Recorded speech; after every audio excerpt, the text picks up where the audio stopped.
Berada bersama saya Ihsan Yahya dan juga Saya Cynthia Eng. Dalam Malaysia Memilih, anda pun telah memilih.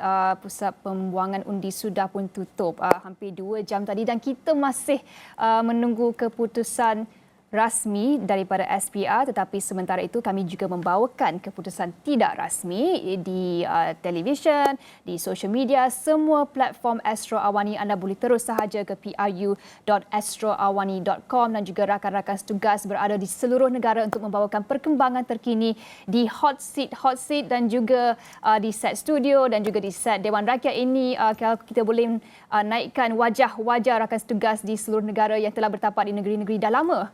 Sebulan di sana. betul.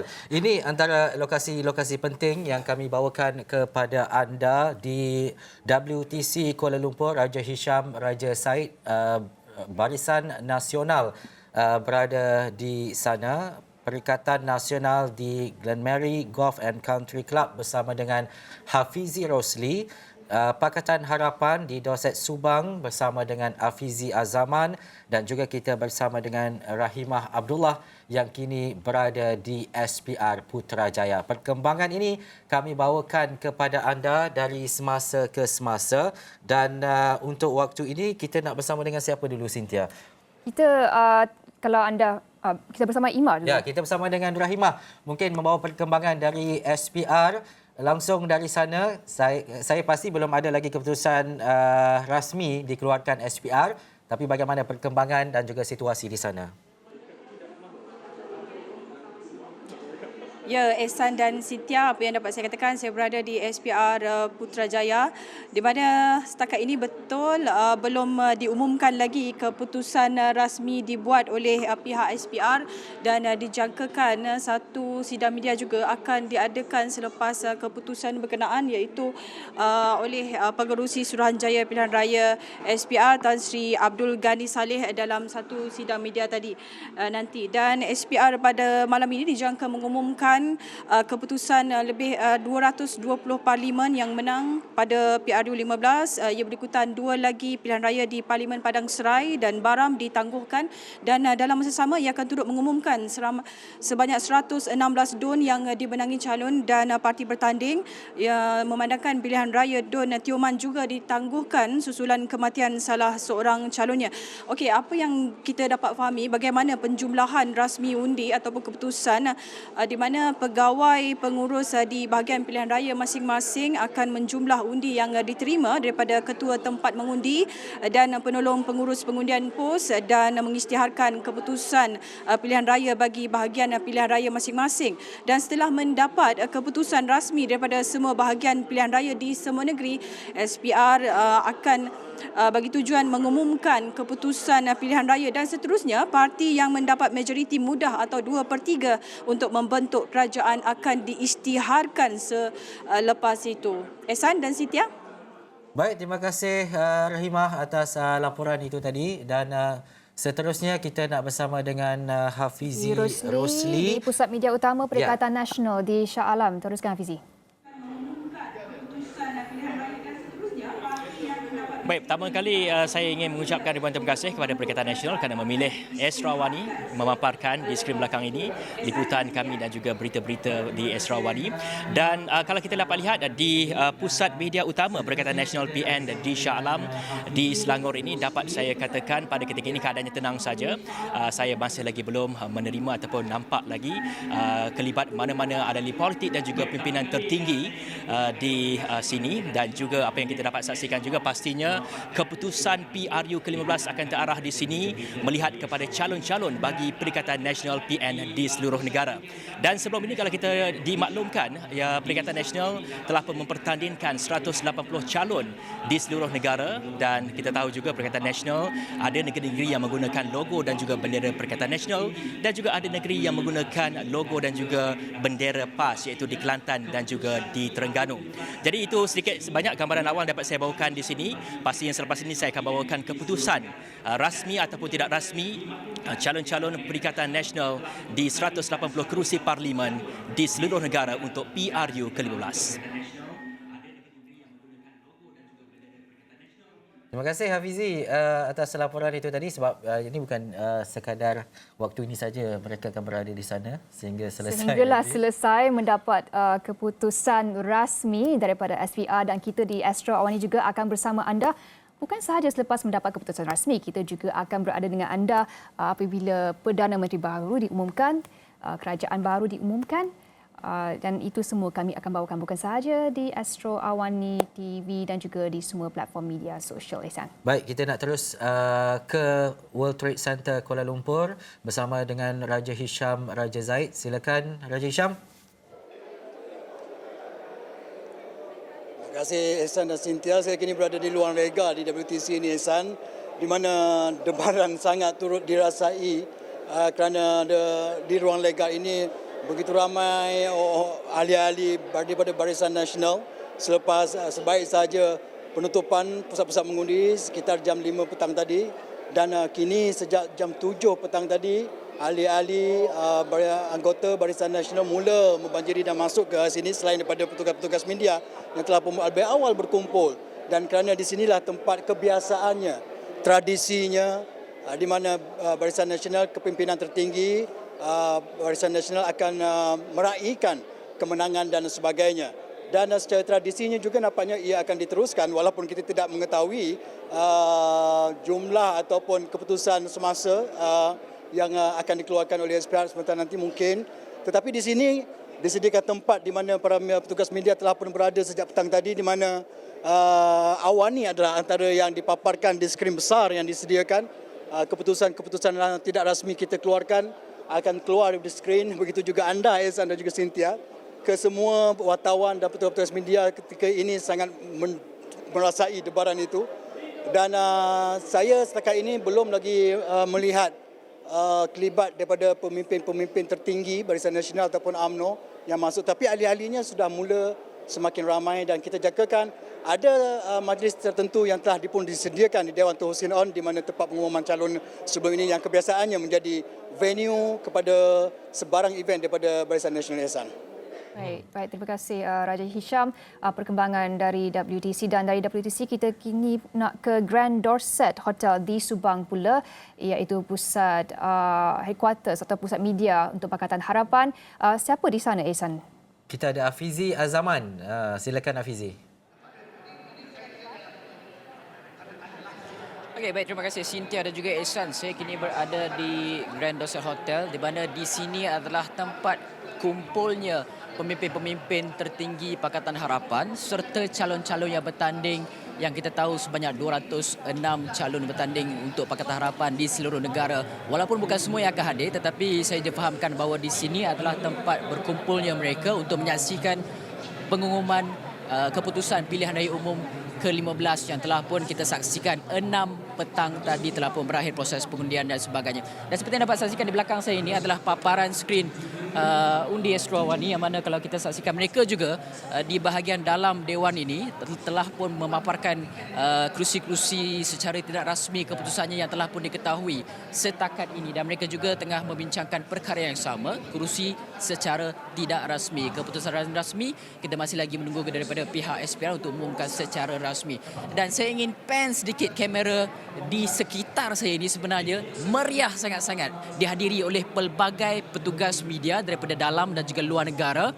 Anda dapat saksikan barisan tripod beratur daripada sini sampai ke sana, dan dalam masa yang sama kalau anda dapat saksikan di belakang saya lagilah ramai orang-orang media yang datang daripada dalam dan juga luar negara untuk menyaksikan. Boleh saya anggarkan lebih kurang dalam hampir 100 petugas media. Kami ditempatkan di sebuah laluan di dalam hotel ini, dan dalam masa yang sama pemimpin-pemimpin Pakatan Harapan masih lagi berada di dalam hotel. Tapi saya juga difahamkan, cakap-cakap di antara wartawan, laporan-laporan, sumber-sumber dan sebagainya, kami juga difahamkan bahawa ada setengah pemimpin utama Pakatan Harapan telah pun berada di hotel ini sejak daripada pukul 6 petang tadi. Tetapi kita juga mengetahui bahawa tempoh kempen 14 hari memakan masa, jadual yang padat, membuatkan mereka berehat seketika terlebih dahulu sebelum kita fahamkan mereka akan turun ke Dewan Besar ini untuk menyertai pemimpin-pemimpin lain bagi melihat kepada keputusan pilihan raya umum yang ke-15 ini. Jadi apapun perkembangannya akan saya bawakan kepada anda seketika nanti jika ada perkembangan-perkembangan menarik, tetapi siapa pasti bilik berita Astro Awani di Pusat Penyiaran Asia lebih pantas mendapat keputusan dan kemaskini keputusan-keputusan tertentu. Tapi saya di sini akan melihat kepada perkembangan pemimpin-pemimpin Pakatan Harapan yang telah pun berada di sini. Setakat ini belum saya lihat wajah-wajah mereka di sini. Cuma saya difahamkan mereka telah hadir, tetapi mereka dalam keadaan mood berehat terlebih dahulu kerana tempoh harungi kempen yang cukup lama, 14 hari dan jadual yang padat. Ehsan dan juga Cynthia. Terima kasih Afizi Azaman. Cynthia, kita bukan sahaja berada di 4 lokasi yang kita nyatakan tadi. Kita ulang sekali lagi yang mana kita tempatkan wartawan kita di WTC KL untuk Barisan Nasional. Kita ada rakan wartawan di Glen Mary Golf and Country Club untuk Perikatan Nasional. PH di Subang bersama dengan Afizi Azaman, GTA ataupun Pejuang juga kita ada di sana di Yayasan Kepimpinan Perdana. Di BCCK Kuching kita ada juga wartawan kita Fadilah Sulaiman untuk GPS, dan GRS kita ada kediaman rasmi CM Hasimi Muhammad berada di sana. Ini antara tempat-tempat tumpuan malam ini yang kita akan bawakan perkembangannya secara langsung kepada anda mengenai apa sahaja keputusan Pilihan Raya Umum yang ke-15 ini. Dan siapa yang bakal membentuk Kerajaan Baharu Malaysia. Ya, Ehsan, dalam perkembangan lain pada hari ini, Datuk Seri Ismail Sabri Yaakob berkata Barisan Nasional mampu mendapat majoriti mudah bagi membentuk kerajaan. Calon BN Parlimen Bera itu menzahirkan keyakinan itu ketika ditemui selepas mengundi di Sekolah Menengah Kebangsaan Bandar Kerayong di Bera. I hope so. Ya, sebab kita punya sasaran andaian kita boleh cross 112 bersama dengan parti-parti lain di Sabah dan juga Sarawak. Ya. Kalau kita boleh cross 112, then kita tak tunggu lagi untuk pembentukan kerajaan. Sebab itu saya minta supaya pengundi memberikan undi kepada parti yang boleh mewujudkan kestabilan. Bermakna kalau kita dah cross, kalau dah melepasi simple majority, kita tak perlu ada masalah lagi dan kita boleh bentuk kerajaan. Kalau tidak, kemungkinan akan berlaku hang parlimen. Dan bila hang parlimen, tentu saja akan wujud ketidakstabilan di dalam negara kita. Dan ketika diajukan soalan kemungkinan pembentukan kerajaan campuran, ini jawapan Ismail Sabri. Kita tunggu lepas PRU ini, lepas keputusan dibuat, baru kita menentukan sama ada kita membentuk kerajaan sendiri, membentuk kerajaan campuran, semuanya selepas PRU. Ya, selepas PRU ini. Yang pasti kita dalam membentuk kerajaan yang baru, kalau kita mampu untuk membentuk kerajaan sendiri tanpa sokongan yang lain, still kita akan bekerjasama dengan parti daripada Sarawak, PBS, GPS dan juga GRS BN daripada Sabah. Kita tak boleh meninggalkan rakan kongsi kita daripada Sarawak dan Sabah. Tapi untuk Semenanjung, sama ada PN dan sebagainya, kita tunggu dan lihatlah selepas PRU dah diumumkan keputusan, dan this is perkara yang besar, perlu mendapat persetujuan sekurang-kurangnya kepimpinan tertinggi parti yang akan membuat keputusan.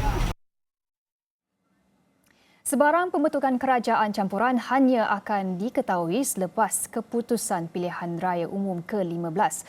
Demikian jelas Perdana Menteri Datuk Seri Ismail Sabri Yaakob ketika mengulas mengenai desas-desus pembentukan kerajaan campuran sekiranya tiada parti melepasi majoriti mudah.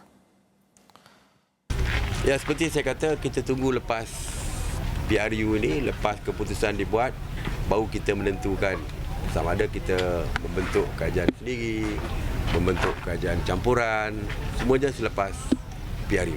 Ya, selepas PRU ini. Yang pasti kita dalam membentuk kerajaan yang baru, kalau kita mampu untuk membentuk kerajaan sendiri tanpa sokongan yang lain, still kita akan bekerjasama dengan parti daripada Sarawak, PBS, GPS dan juga GRS BN daripada Sabah.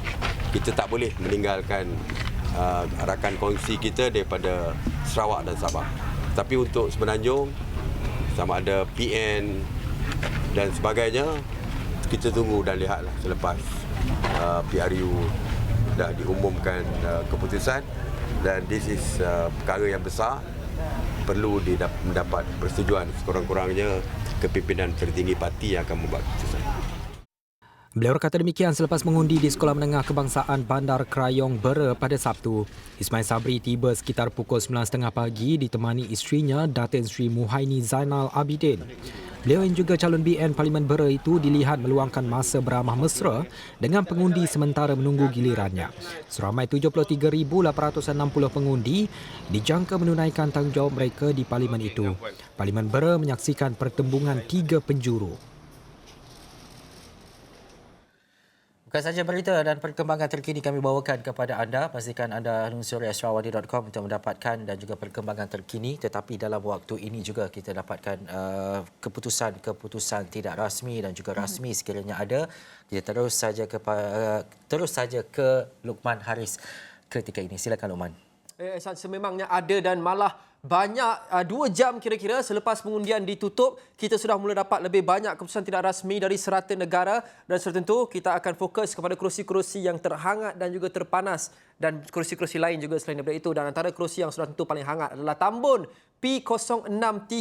Tidak ada kemas kini sejak kali terakhir kita kongsikan kira-kira 45 minit yang lepas. Ini setakat jam 7.13 malam sebentar tadi, dan setakat jam 7.13 malam sebentar tadi, Datuk Seri Ahmad Faizal Azmu penyandang masih lagi mendahului, mengumpul 2,652 undi, meninggalkan calon di tempat kedua Aminuddin Mat Hanafiah di bawah tiket Barisan Nasional memperoleh 1,237 undi, dan seorang lagi nama heavyweight Anwar Ibrahim seri dengan calon Pejuang masing-masing berada di tempat ketiga dan keempat, tapi sebenarnya sama sajalah 321. Ini setakat jam 7.13 tadi, dan jumlah undi yang sudah dikira di Tambun setakat jam 7.13 malam ini baru 1,462. Dah berbanding jumlah pengundi berdaftar di Tambun 160,000 lebih. Jadi pengiraan undi di Tambun ini sedikit perlahan berbanding dengan kerusi-kerusi lain yang kita lihat setakat ini. Tapi ini kerusi yang sudah tentu kita akan terus berikan tumpuan. Kerusi yang sangat panas di samping 219 kerusi yang lain. Dan jika kalau saya boleh ambil masa sikit untuk kongsikan sedikit apa yang saya lihat di iPad saya ini, halaman micro interaktif kami di pru.astroawani.com. Kalau kita melihat secara keseluruhannya, peta ini kita sudah mula nampak corak dan warnanya. Corak dan warnanya kita lihat setakat ini, dan saya cuba paparkan apa yang kita lihat setakat di iPad ini untuk kongsikan kepada penonton di luar sana. Boleh kita paparkan apa yang ada di iPad ini? Kita lihat di Borneo, di Sabah, Sarawak, di Semenanjung, itu adalah color code-nya. Warnanya selaras dengan parti masing-masing. Biru, PN dan BN, PH merah, dan ungu itu GPS, dan beberapa warna yang lain kita ada panduan di bawah itu, dan corak kotak-kotak itu adalah keputusan yang masih lagi tidak rasmi. Sejurus selepas kita dapat keputusan yang rasmi di setiap kerusi parlimen, kotak-kotak itu akan bertukar legap. Tapi setakat ini kita lihat di Sarawak GPS begitu selesa. Lihat saja warna ungu di bawah itu sudah agak mendominasi walaupun semua masih lagi belum rasmi. Keputusan seperti di Hulu Rajang, GPS mendahului dengan agak sihat. Banyak lagi kerusi kita lihat di Selangor pun sama. Di Lubuk Antu P203 dan beberapa lagi kerusi kita lihat agak didominasi oleh GPS di Sarawak. Laluan untuk GPS di Sarawak setakat ini agak selesa, dan tak kala saya kongsikan pun punya banyak keputusan baru itu masuk. Anda boleh ikuti sendiri di pru.astroawani.com. Mungkin Sarawak kita sudah lihat hala tujuannya dengan agak jelas, agak selesa untuk GPS, tapi di sini di Semenanjung ini masih lagi tanda tanya. Banyak masih lagi kelabu. Kita tak tahu lagi apa ataupun siapa yang mendahului. Ada sedikit Barisan Nasional di Pahang, di kerusi-kerusi seperti di Cameron Highlands, ada Pakatan Harapan. Banyak di Pulau Pinang, Perak, Teluk Intan antaranya, dan Kampar. Dan kita lihat juga 2 kerusi di Johor seperti Iskandar Puteri dan juga Sembrong, Air Hitam didahului oleh Pakatan Harapan setakat ini. Apapun, setiap minit dan setiap saat semakin banyak warna akan muncul di peta interaktif Astro Awan ini. Tak kala kita mendapat gambaran yang lebih jelas siapa yang mendahului, siapa yang mempunyai peluang yang paling cerah untuk membentuk kerajaan dan mencapai 112 kerusi. Masih lagi awal, 2 jam selepas pengundian ditutup, kami akan ikuti sehingga kira-kira jam mungkin 2 ataupun 3 pagi ini. Sampai jam berapa pun kita akan terus setia bersama dengan anda. Kita berhenti rehat seketika, kita kembali selepas ini.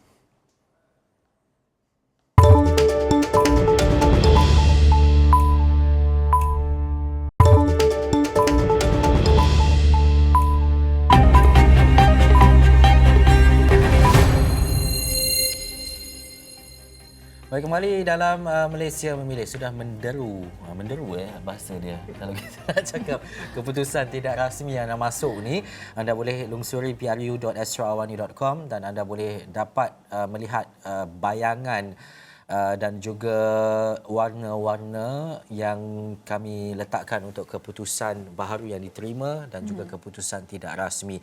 Keputusan tidak rasmi ini bukanlah keputusan penuh, tetapi adalah jumlah dan juga angka dan juga nilai yang dikira real time. Ya, daripada sumber-sumber yang berbeza dan pastinya kita yang sahih Suruhanjaya pilihan raya SPR yang itu kita juga akan tunggu.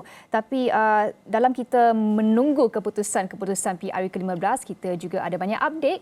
Antaranya difahamkan rakan tugas Haris Ashraf Hasnan di Newsroom ada perkembangan terkini yang dikongsikan. Haris. Okey, baik Cynthia dan juga Ehsan. Untuk waktu ini saya nak membawa anda semua meneliti satu kerusi yang cukup menarik dan ianya adalah di utara tanah air.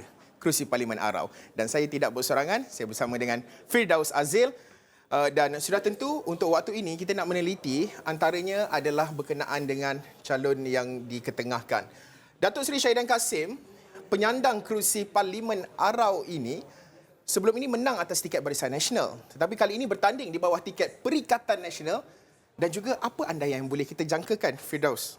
Okey, kalau kita tengok, ini adalah pertandingan 3 penjuru yang mana kita dapat lihat calon daripada Barisan Nasional kali ini mempertaruhkan, dikatakan anak didik kepada Datuk Seri Syahidan Kassim, iaitu Datuk Rozabil Abdul Rahman. Yang ketiga, selain pada Syahidan Kassim, ialah daripada Pakatan Harapan, iaitu anak muda berusia, tak salah saya, berusia 26 tahun, Fatin Amelina Fazli. Tetapi kalau kita bercakap tentang Syahidan Kassim, kita tahu beliau dan Perlis saling seirama. Kita tahu banyak kontroversi ataupun perjalanan politik pada Perlis itu datang daripada Syahidan Kassim ini. Jadi dikatakan dengan beliau bertanding di bawah Perikatan Nasional, dikatakan angin itu mungkin akan merubah bukan sahaja di kawasan Arau ini, berkemungkinan besar di Perlis. Di seluruh Perlis. Di seluruh Perlis. Di setiap kerusi Dewan Undangan Negeri itu. Kerana kalau kita nak meneliti juga di keputusan pilihan raya yang lalu di mana Datuk Seri Syahidan Kassim menang dengan majoriti 4,856, menewaskan dua lagi calon lain, Abdul Rahman Daud dari mewakili Pakatan Harapan dan juga Hashim Jassid Mursyidul Am Majlis Ulama PAS Hashim Jassid. Dan sudah tentu 11,000 masing-masing nampaknya antara calon Pakatan Harapan dan juga PAS di sini tidak banyak jauh beza keputusan. Ini adalah pada PRU 14, tetapi gelombang perubahan itu kita boleh jangkakan melibatkan pengundi 60,876 dan kalau kita meneliti kepada konteks pengundinya cukup besar kalau kita lihat, kita telitikan berumur 39 tahun dan ke bawah ini mewakili jumlah yang cukup besar, Firdaus. Betul. Tapi ke apa pun kita akan lihat masih kembali kepada faktor Syahidan Kassim itu. Kita tahu beliau pernah menjadi Menteri Besar. Malah walaupun Perlis ini dikatakan hanya ada 3 sahaja kerusi parlimen, tetapi pergolakannya cukup hebat. Apatah lagi Syahidan Kassim telah keluar. Tetapi kita faham bahawa beliau berlandaskan faktor Syahidan Kassim itu sendiri bukan sekadar ketua bahagian biasa. Tetapi kita tahu ada sosok-sosok walaupun keluar pada UMNO, walaupun keluar daripada Barisan Nasional, tetapi apa yang beliau bawa itu, brand Syahidan Kassim itu ditambah dengan struktur kekuatan PAS di bawah Perikatan Nasional, inilah yang mungkin akan menarik minat terutamanya 18 ke 30. Saya sering menarik perhatian antara dua kelompok ini. Jadi mungkin ini akan mengembalikan ataupun menukar irama politik di Perlis. Okey, tetapi kita tidak boleh lupa juga yang berusia 40 tahun dan ke atas ini kerana mereka inilah yang sebenarnya merasai sewaktu pentadbiran Datuk Seri Syahidan Kassim sebagai Menteri Besar Perlis dan bagaimana politik perut yang diamalkan oleh beliau menjaga, kalau ada yang menyatakan bahawa dahulu sewaktu beliau menjadi Menteri Besar, setiap rumah mesti ada kotak bantuan ataupun kotak makanan dan sebagainya daripada Menteri Besar Perlis waktu itu Datuk Seri Syahidan Kassim. Jadi perkara-perkara inilah, mereka inilah yang menerima tempias yang paling besar menerima pentadbiran ataupun melalui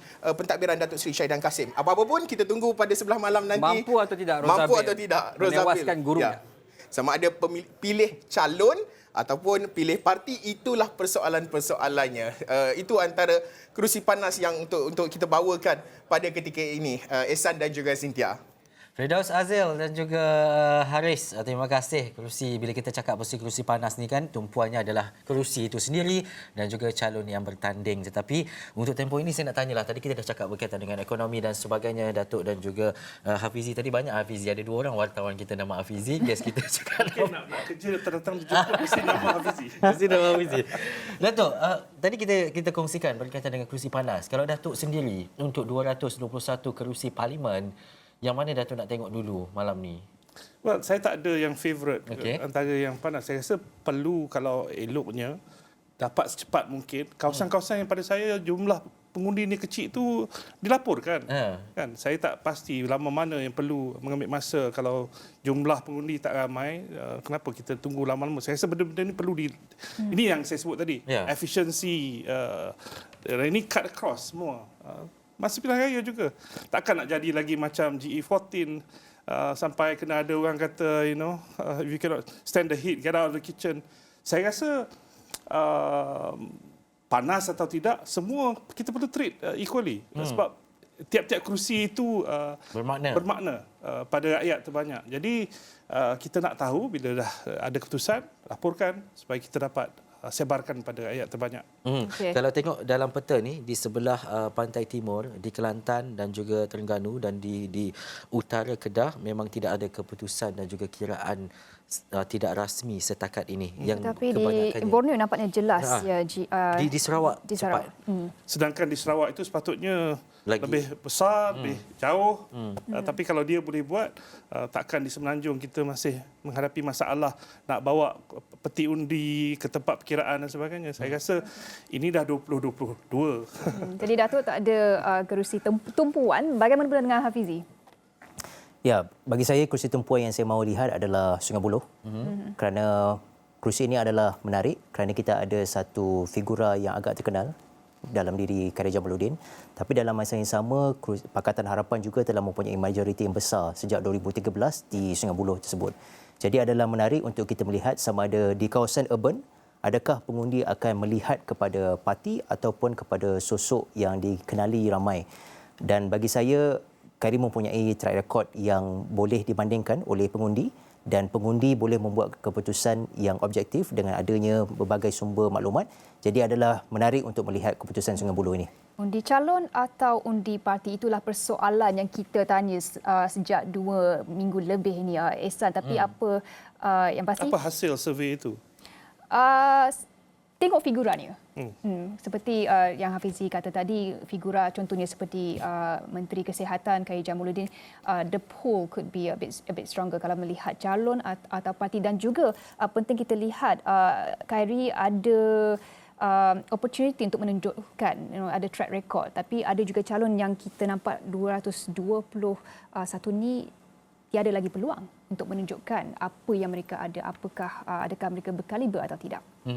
Dan juga kalau kita nak lihat ini secara total keputusan tidak rasmi yang kita kumpulkan menerusi map, PH mendahului dengan 20 kerusi, Barisan Nasional dengan 12 kerusi, Perikatan Nasional 11 kerusi, GPS 19 kerusi dan GRS 2 kerusi. Tapi itu adalah keputusan tidak rasmi dengan kiraan setakat ini. Tapi untuk Datuk dan juga Hafizi, apapun selepas ini, apa yang Datuk nak lihat? Kita banyak bincang tadi berkaitan dengan ekonomi, berkaitan dengan kestabilan dan sebagainya. Tetapi perjuangan itu membawa kepada aspirasi rakyat yang mengundi. Kita tak dapat peratusan hari ini. Tak dapat peratusan yang keluar mengundi. Kita dapat setakat pukul 4 petang 70%. Tetapi selepas itu, adakah rakyat nak melihat kepada sesuatu yang mungkin tidak stabil dan apa saja? Bagaimana? Mandat sudah diberi. Saya rasa kita tak boleh cuti-cuti lagi. Cuti Malaysia tak ada dah. Tak boleh, saya rasa. Malah, saya bukanlah nak mempersoalkan. Mungkin ada orang kata baguslah kerajaan bagi cuti supaya boleh pulang. Tapi pada saya dalam provision Akta Pilihan Raya, ada yang jelas boleh sebagai contohnya employer kena biar employee keluar pergi mengundi. Itu tak bercuti pun dia terpaksa pergi. Kenapa kalau orang tu dia mengundi di Pulau Pinang, dia tinggal di Sarawak, dia tidak boleh buat undi pos macam orang yang tinggal di luar negara? Ini dah 2022. Saya rasa kita kena fikir benda-benda ini untuk menyelesaikan masalah. Jadi tak perlu orang naik kapal terbang balik ataupun pergi. Dalam Malaysia sepatutnya kita boleh selesaikan masalah ini. Benarkan semua orang mengundi. Itu hak mereka kan. Jadi but moving pada question saudara, sebab saya cuti-cuti ni bermula je hari Isnin. Jangan lagi nanti kan ada yang dah menang kita cuti sebab sambut kemenangan pula. Saya rasa kita kena hit the ground running. Kerajaan yang akan datang ni perlu fikir. Kita dah sebut macam-macam masalah. Takkan nak ambil masa lagi. Saya baru nak cari orang. Sepatutnya dah merancang lama. Makna parti-parti nak bertanding dalam konteks ni, manifesto apa yang nak dibuat ni bukan dia baru bubar parlimen baru nak fikir. Banyak masa dan penyediaan manifesto ataupun apa yang nak dilakukan perlu dibuat kajian secara mendalam. Ini bukan lagi ambil apa yang populis. Dia harus berdasarkan empirical evidence, data. Sekarang bukan susah sangat untuk kita tahu permasalahan kita berpunca di mana. Root cause tu apa dia. Jadi nak menangani itu apa yang perlu dilakukan. Dan kalau itu boleh diterjemahkan kepada perancangan, come Monday, Perdana Menteri form the cabinet dan kata, okey, ini yang perlu kita lakukan untuk kebaikan rakyat. Tak perlu, tak ada masa lagi kita nak fikir-fikir, nak bincang, nak mencari penyelesaian patut dah ada. Dan ini untuk kita terus, sebab kita dah tunggu lama. Mandate yang lalu dikhianati, ditukar dan kerajaan negara tidak bertambah baik. Jadi kita sekarang ni rakyat perlu nak melihat kerajaan baru ni dah bagi mandate baru. Can we get the job done? Can we reset the country? Can we make Malaysia better again? Ini yang saya rasa bukan perkara yang nak kita sembang-sembang lagi. Saya kadang datang talk show macam ni, saya rasa kita cakap banyak sangat dah. It's time to work and to do the work. Datuk confident by Monday ada kerajaan baru? Saya kalau kita terus cakap hang parlimen ni, tak kesudahan, ini soalan nak menakut-nakutkan orang. Pada saya rasa ujungnya siapa juga majoriti cepat-cepat kalau tak cukup cari rakan kongsi. Let's form a government for the sake of the country. Kalau masih nak main-main like I'm the kingmaker now, I have, you need me dan macam-macam lah trading, saya fikir itu tidak akan membantu negara. So they have to be honest kepada rakyat yang dah mengundi. This is the best, rakyat dah pilih, tak kisahlah kalau tak ada yang dominan, tapi siapa yang boleh kita kerjasama demi kebaikan negara. Saya rasa itu yang saudara sebut tadi. Nak yang berjiwa besar, I think I like what Hafizi sebut di awal tadi, they have to be humble. Humble pie is a term. But humility ni bukan senang. Dan ini perlu ada. Tapi egois politik tu tetap ada. Itulah. Saya pernah ingat waktu saya bekerja dengan United Nations dulu, saya pernah moderate satu session. Waktu itu saya muda, saya baru 25 tahun. Tapi saya perlu moderatekan session yang dihadiri oleh wakil-wakil negara daripada yang dah lebih dewasa. Jadi saya nak macam mana nak menang ni. And dewan ni semua very egoistic dalam pemikiran. Saya tulis nota kat pintu bilik mesyuarat tu. Saya kata tinggalkan ego di luar. Ego outside. Out the door. Okay. Jadi mungkin ini perlu dibuat. Tinggalkan ego mereka di luar sebelum masuk ke Dewan Rakyat, fikirkan masalah rakyat. Nama pun Dewan Rakyat. Alright, bagi kita nak pergi ke Hafizi juga. Dalam tempoh 24 jam ni amat kritikal sekali ya. Dalam mungkin dah tak ada masa nak berbincang horse trading for instance. Tapi by Monday di mana pasaran akan buka, pasaran Bursa Malaysia akan buka, investor dari dalam dan luar negara melihat kepada kerajaan yang bakal terbentuk. Apa yang Hafizi nak lihat? Bagi saya nak melihat sebuah kerajaan terbentuk dengan cepat. Tidak kisahlah siapa yang akan jadi kerajaan, tetapi macam yang Datuk cakap, ini bukan masanya untuk bermain politik lagi. Kerana kita perlu tahu bahawa ada dalam masa 2-3 minggu kemungkinan akan ada Bang J yang sangat besar dan kita mungkin ada satu krisis yang baru. Jadi apa yang lebih penting adalah bila mana ada parti atau gabungan yang telah dapat mengetahui siapa yang bakal menjadi rakan mereka, terus bentuk kerajaan, terus lantik menteri terutamanya di bahagian-bahagian kementerian yang sangat penting dan tinggalkan satu mentaliti bahawa hanya kerana anda bersama dengan saya, anda perlu diberikan ganjaran untuk menjadi seorang menteri. Tetapi lantik menteri tersebut kerana menteri tersebut mempunyai kelayakan tertentu ataupun mempunyai satu personaliti yang sesuai dengan kehendak kepada kementerian tersebut. Itu yang pelabur mahu melihat bahawa kerajaan ini bersedia untuk menghadapi pencabaran yang akan datang kerana pilihan raya yang kita ada sekarang ini dalam musim terkojoh adalah sesuatu yang dipanggil oleh orang-orang politik sendiri. Jadi mereka patut bersedia untuk meletakkan kepentingan negara lebih daripada kepentingan politik tertentu. Okey. Jadi mandat sudah pun kita dah buat pilihan dan kini mandat akan diberi kepada pucuk pimpinan baharu yang kita akan ketahui harapnya pada pagi inilah agaknya. Betul. Ihsan. Pagi nanti. And the ratings are going probably. Ya, sebab Datuk dan juga Hafizi, kita memilih seorang pekerja kita iaitu wakil rakyat. Kita membayar gaji mereka menerusi cukai dan ini waktunya mereka bekerja. Saya nak menarik balik apa yang Datuk sebut. Apa yang penting adalah selepas mendapat mandat, asalnya mungkin perjuangan itu besar, nak menolong dan juga membantu rakyat. Tetapi bagaimana untuk kita mengelakkan isu-isu hal inilah, mengumpul harta, mencari kekayaan dan seterusnya. Ini yang kita katakan meranapkan sesebuah parti dan diri itu sendiri. Datuk. Saya tak mahu terlalu mendalami masalah, tapi yang lebih penting saya rasa dari segi literasi politik rakyat kita, saya rasa perlu masyarakat dididik untuk faham demokrasi secara lebih terbuka, kerana kalau rakyat masih mengharapkan wakil rakyat ni Superman mendatang menyelesaikan semua masalah dia, ini masalah. Sebenarnya ada ahli Dewan Undangan Negeri, ada local council yang lebih bertanggungjawab kepada masalah parit, longkang dan segalanya. Wakil rakyat tu kita pilih dia sebagai wakil kita. Seperti apa Saudara Ihsan sebut, kita hantar dia menjadi wakil kita supaya dia ada di parlimen. Jadi dia hadir di parlimen tu adalah benda penting untuk dia. Untuk dia pergi mewakili suara rakyat terbanyak, kawasan yang dia wakili, di parlimen mana yang dia wakili, untuk dia berada di parlimen menggubal undang-undang yang baik untuk rakyat terbanyak dan menentukan rakyat daripada kawasan dia itu tidak ditipu, tidak menjadi orang yang terbiar.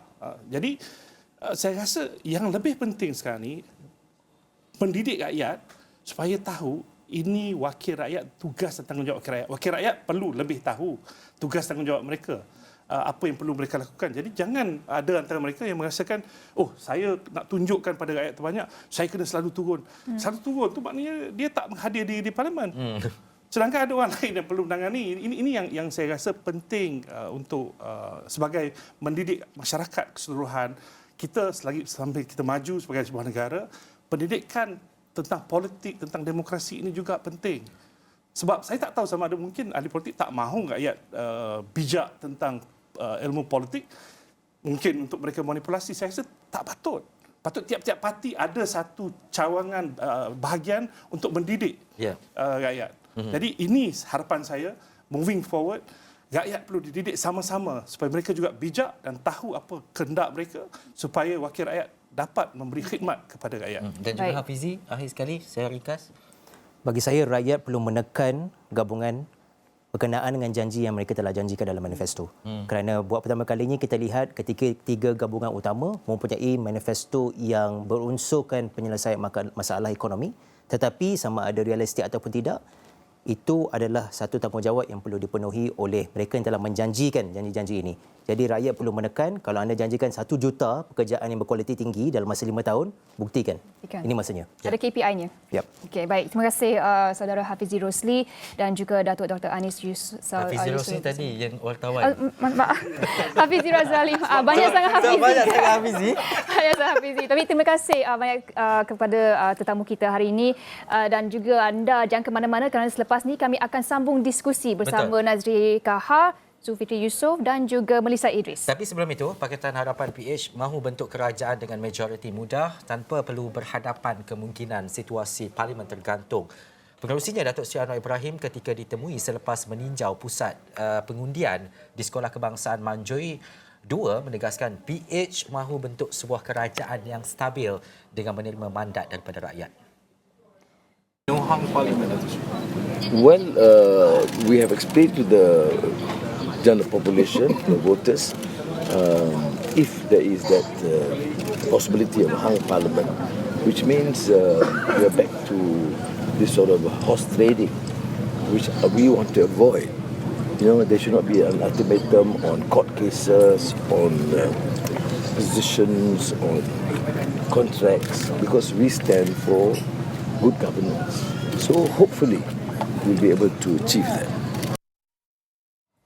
Presiden PAS Tan Sri Abdul Hadi Awang menyeru semua pihak menerima keputusan pilihan raya umum ke-15 dengan lapang dada walau apa jua keputusannya nanti.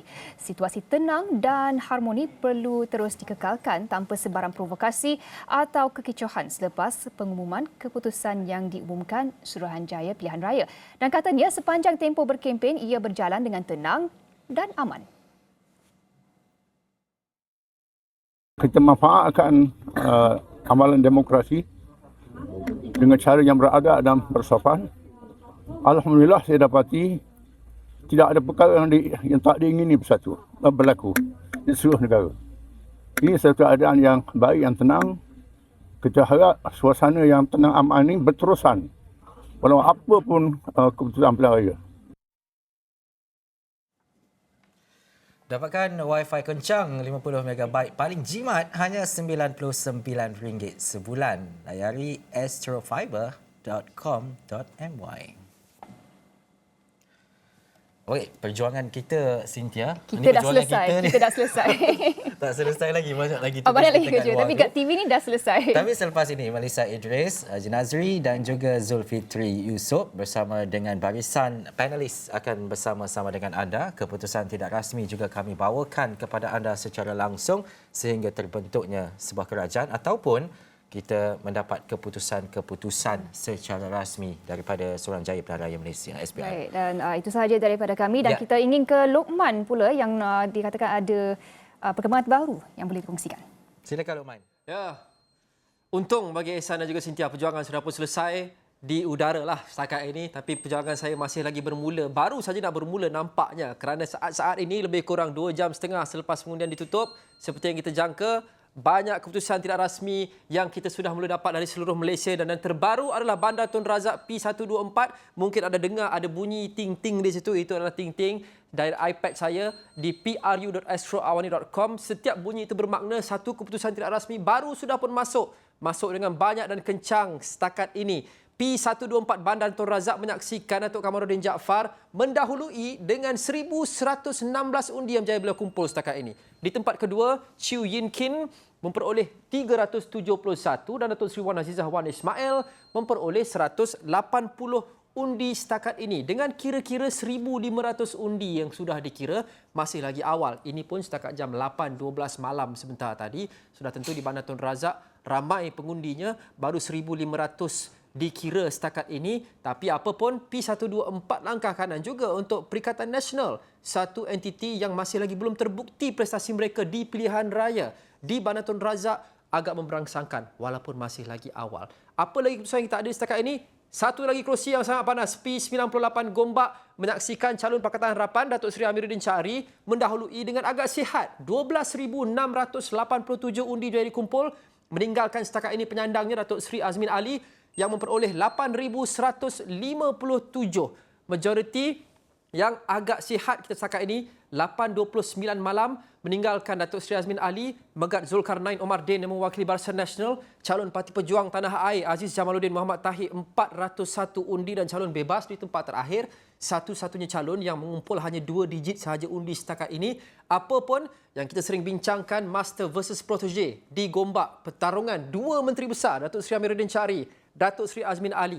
Adakah Datuk Seri Amiruddin Chari boleh mengalahkan masternya di Gombak? Kerusi yang sangat urban. Masih lagi awal, kita tunggu dan lihat. Walau bagaimanapun, jumlah undi yang dikira di Gombak dan juga di banyak kerusi-kerusi lain dari satu negara sudah meningkat dan kita belum mendapat gambaran yang lebih jelas. Satu lagi kerusi yang agak hangat, Langkawi kita saksikan, P004. Setakat jam 8.30 malam tadi, Tun Dr. Mahathir Mohamad berada di tempat keempat dari 5 calon dan calon kelima pun setakat ini hanya ada sifar undi, calon bebas Abdul Kadir. Langkawi didahului oleh Armishah Siraj yang mengumpul 1,693 undi.